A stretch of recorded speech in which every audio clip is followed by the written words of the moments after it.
I'm bored. Let's read a book. Oh! Kypros was bigger than I thought. The way the west thorns angled westward as they marched south meant that we had to ride 2 days to reach the foothills that almost matched the little east thorns in size. I had guessed that at some point the road, since it was an older road, would cross the Wizards' road, for which I searched. I didn't know that, but it seemed right. The first night we actually stayed in a small inn in a town Upper River. Why it was called Upper River, no one knew, and Yelena's maps showed neither Lower River nor even a stream called Upper River. The inn was clean, that was about all. Dinner was overcooked goat steak smothered in a strong cheese. The bed sagged, and I shared a room with Wielden, who by then was scared stiff of me. I had said nothing, and who snored loudly. The second night we stopped in a place called Quessa. Lodging was one of the soldiers' way stations there, but staffed only by a couple. I could guess where their soldiers were. The dinner meal was another spicy casserole, followed by a huge fruit cream pie. Much better fare than at the inn at Upper River. Quessa itself was a fair sized for the relatively isolated area in which it stood, with more than a score of houses and stores serving the surrounding farms and orchards. The people were still what I thought of as Kypheran stock, with dark skin, darker hair, and broad smiles. They also talked and talked and talked.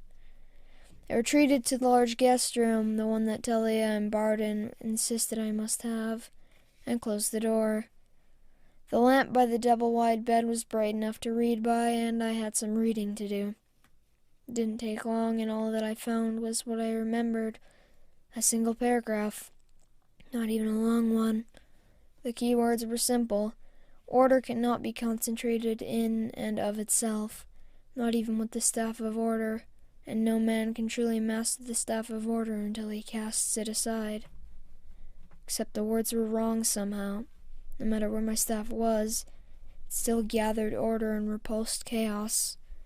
For a long time it looked through the pages of the book, but nothing else shed light on that paragraph. After I replaced the black-covered and well-thumbed pages in my back, I stared into emptiness. The pieces were there that I knew. How they fit, I didn't. The White Wizard had died when my staff had touched his fingertips, or at least when it had gotten close. The staff had been nearly as close to the other sources of chaos without that violent a reaction.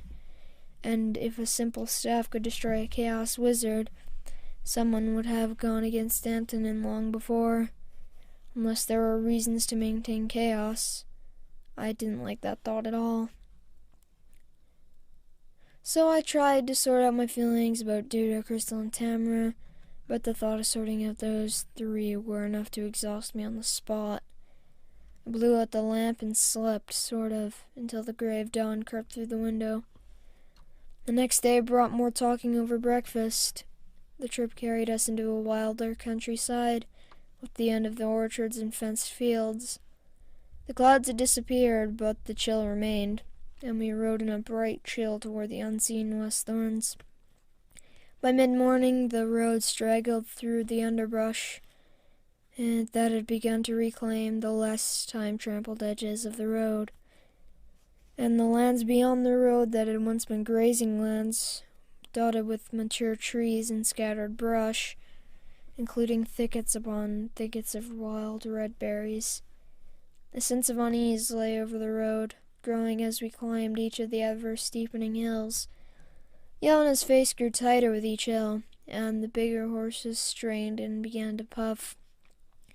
On a particularly high hill crest where the road was wider, perhaps the hummock of stones and fallen timbers looming in the brush back from the north side of the road might have been an inn or roadhouse in times past. I motioned for the stab officer to stop. For the first time looking to the west, I could see the white-tipped dark bulk of the East Thorns. even from where we had halted, still a good 30 k's from the foothills beneath those massive slopes.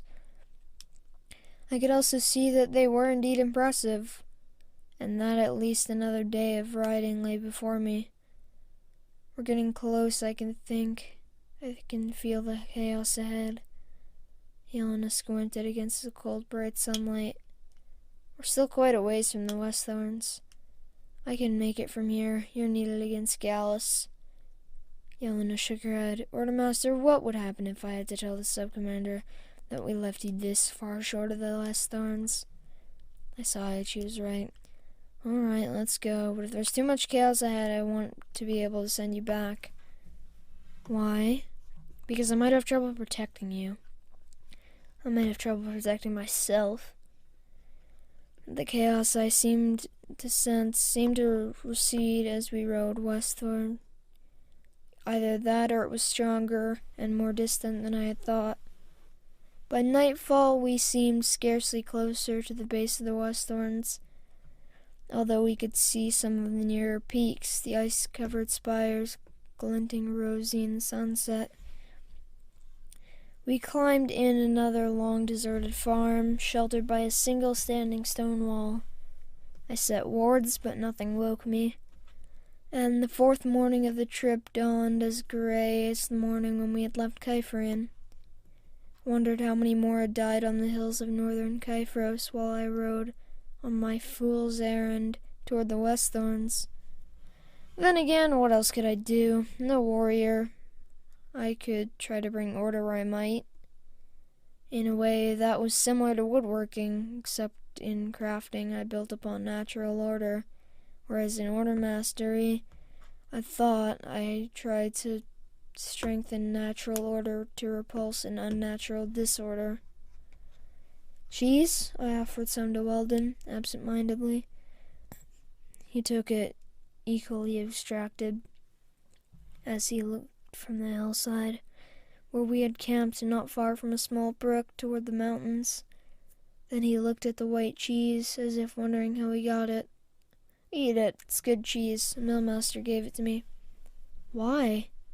Asked Freda. Because I helped his goddaughter.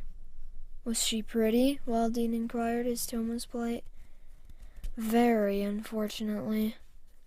The two exchanged glances, and for some reason Weldon blushed. She didn't like you? That was Yelena. She did like me. If she was pretty, Weldon sounded confused. I really didn't want to explain, but I sighed and went on. I found her attractive. She was capable and bright, and that made it worse. So you left her for duty. How noble. No, my voice was cold, but I couldn't help it. I left because I had a job to do. And because I realized that there was somebody else still in my heart, and because I broke off. What would I have said that would have sounded unforgivingly pompous? So I shut up. And it was probably true. But it was arrogant. Thanks for watching. If you enjoyed this, please like, comment, and subscribe, and turn on notifications so you never miss out on any of my videos. See y'all in the next one. Goodbye!